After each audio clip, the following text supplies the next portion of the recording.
Okay, we're going to start now. Peah, Parak Beis, Mishnah Aleph. The Torah says, "Le'tzachala pa'as tzadcha litzor," shall not finish off the end of your field to harvest. Here we learn that peah must be given from each field separately. Peah left in one field, you can't be used for peah that was to be considered as peah that was left in a different field. Certainly, a wall running across a field divides the produce on either side into separate fields, each requiring its own peah. The first Mishnah discusses which other breaks in the crop also serve as a divide to divide a piece of land into separate fields. This is what the Teres Kehanim darshans from the word Sodcha, how each field needs to have its own chiyuv peah. Ve'elu mafsikin lepeah, the following things separate a crop into different fields for peah. Hanachal, a stream, v'hashlulas, an irrigation canal that runs through a field, v'derech hayochid, v'derech harabim, a private road or a public road, or shvil harabim, shvil yochid, or a public or private path. Hakavua b'maisach chama b'maisach sham, that's in constant use both in the summer season when the crops are harvested and in the rainy season when the crops are growing. Well, sometimes you wouldn't want the people to walk in the field, but here you wouldn't want them to walk in the field, so you create a path for them, so that separates the two fields. V'habur v'hanir, a strip of land that's left uncultivated for a season or more to prevent its nutrients from becoming depleted by the constant growing of crops. The hanir is a land that is plowed but not planted, which you maybe want to just leave that for a while also. V'zara acher, or a strip of land planted with a different species. So the Rav says, "Kagan shashtei hasadis zurim chitim, u'b'neim karka zuram and acher." You have two fields, one is of chitim, but then you have something in between that's, let's say, barley. And the shear of the Reichav Habur V'Hanir V'Zara Acher is Kedei Shloisha Tulamim Shal Manis HaMachresha, and the shear is the width of 3 plows of the Machresha, which is very, very wide, as is going to be explained later on in the Mishnayos.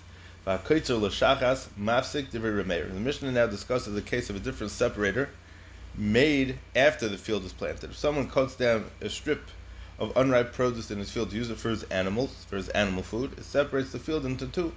This is the Divrei Rameir. But the Chacham say that it doesn't separate the field into two different fields unless he plowed this strip of land after cutting down the unripe produce. The Chachamim hold that cutting the unripe produce can be considered as harvesting, so it doesn't separate the field into two. Mishnah Beis. Amas hamayim she'eni yechol lekatzer ka'achas. There's another sheet over here in the Mishnah that if a field is divided by water, that it's so wide that the both sides of the field cannot be harvested at once. Rabbi Yehuda Omer mafsekas. Rabbi Yehuda says that it does separate the field into two, and each side requires its own peah. So the question is, why is this different than what it said in Mishnah Aleph about hanachal v'hashlulas? So the water canal is basically the same as the irrigation canal, just that it's much wider. So Rabbi Yehuda says it separates the field into two. The Mishnah now gives the case of a break in the crop that does not divide the land into separate fields. And if the land is divided by all the hills that are dug with a hoe, even though the ox cannot pass through it with its plowing tools, so the farmer has to leave it unplowed. He gives peah for the whole field, meaning that the ground itself, the Rav says, Har Shachudei Zokov, it's a very, very steep hill, and the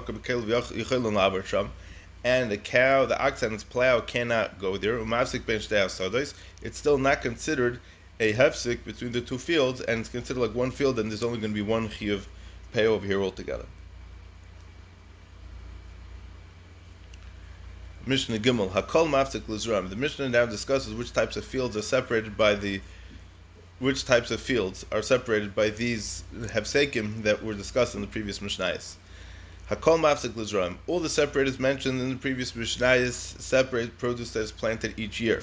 Ve'ene Mafsik Lilan El Geder, but in a field of fruit trees, only a wall separates. But if the branches of either side of the wall are intertwined together above the wall, it does not separate it. Elanes and Pe'alakal, he gives one payoff for all the trees in the field, because once all the branches are combined together, it doesn't look like separate fields, and we can't view it as two separate fields. We have to view it as only one field. Mishnah Daled, V'lecharuven. The Mishnah now lists certain tree fields that even walls do not separate, even if the branches are not intertwined. Lacharuven, and carob trees, Kol Haroyan Zeh, as long as they can see one another, they are considered to be one field even if a wall runs between them, and one payah can be given for all. What does it mean that they can see one another? So a person standing by one tree can see the other tree. And why is this? Because carob trees are very tall, and they have very, very big branches. Therefore, the carob trees were always planted very separate from each other. They were never planted next to each other. So being that was the case, so as Kol Haroyan Zeh, as long as they can see one another, it's considered as one payah. Amar Rabbi Gamliel, Noeg and Hoyu Beis Abba, Rabbi Gamliel said it was the custom in my father's home, to give a single payah for all the olive trees that were owned on each side of the city. And in the case of carob trees, as long as they would be able to see one another, as the Tanna Kama said. What does this mean? That he says that anywhere in the city, they considered all the olive trees on the east side of the city to be part of one field. All those on the west side of the city were to be part of a second field. All those on the north was a third, and all those on the south to be part of a fourth side. All the trees on the same side were considered part of the same field, even when the wall separated them, and the tree on one side could not even see the other one.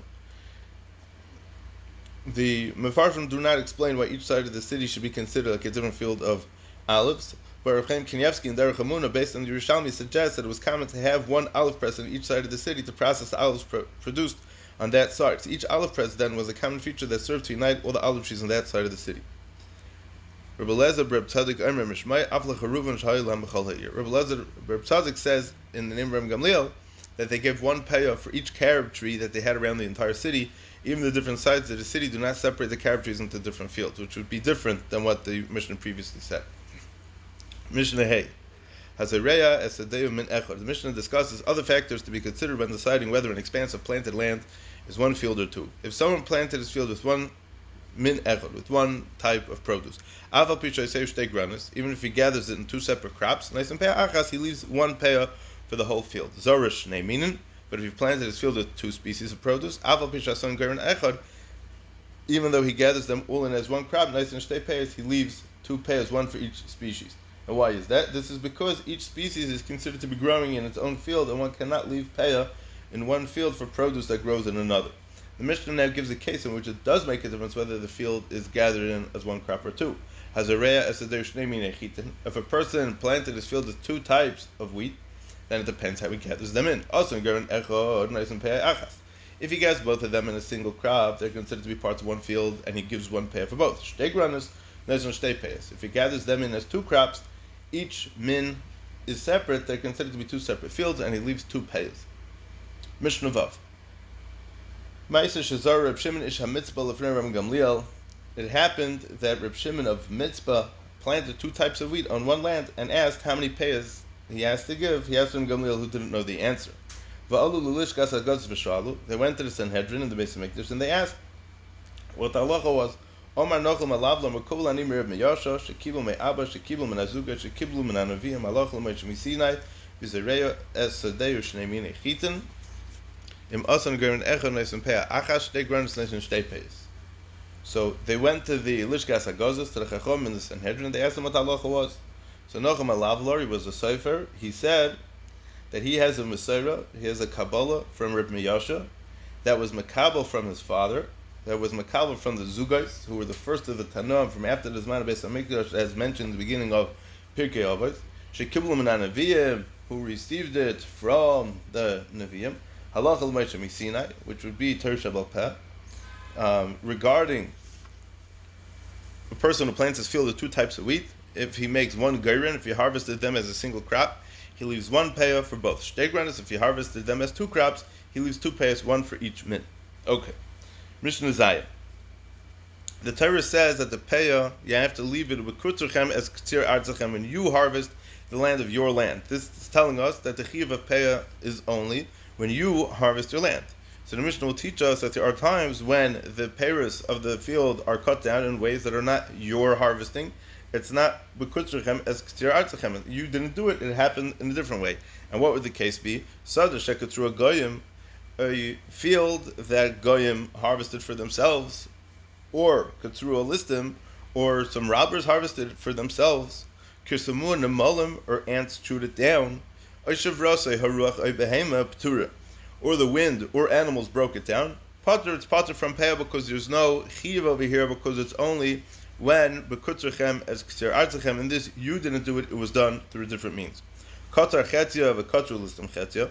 If the owner harvested the first half of the field and robbers did the second half of it, ptura. Why? Shecheves hapayah b'kama, because payah is only mechuyev when the entire field is going to be cut together. Because payah, the chiv of payah is for the first part of the harvest, is left on the crop that is still standing, which has now been cut down in a way that doesn't require payah. So only when you're going to be cutting down the whole field, that's when you're mechuyev in payah. And being that it was done, even though you did part of it, but you didn't do the whole thing, so then you're only mechuyev in one payah. Ketzrua Mishnah, that was Mishnah Zayin. Here we go to Mishnah Ches. Ketzrua listim chetzia v'katzer hu chetzia. The Mishnah says, what if robbers cut down the first half and the farmer, the owner, cut down the second half? He leaves payah for the second half of the field from what he harvested. The Mishnah now discusses other cases of fields in which the first half of the harvest differed from the second. If you harvested half of it and then sold the second half of it, the buyer leaves payah from his half of the whole field. Similarly, if he harvested half of the field and then was makdish it to hektish, the one who redeems the second half from hektish and then harvests it, he needs to give payah for the whole field. The one who redeems, who's paid the second half, is like the buyer in the previous case. He redeemed the second half. He was paid the second half of the field, knowing that it contained payah for the entire field. Therefore, the money he paid for the pidyon from hektish was only for the value of the second part of the field, minus the payah, which was for the entire field.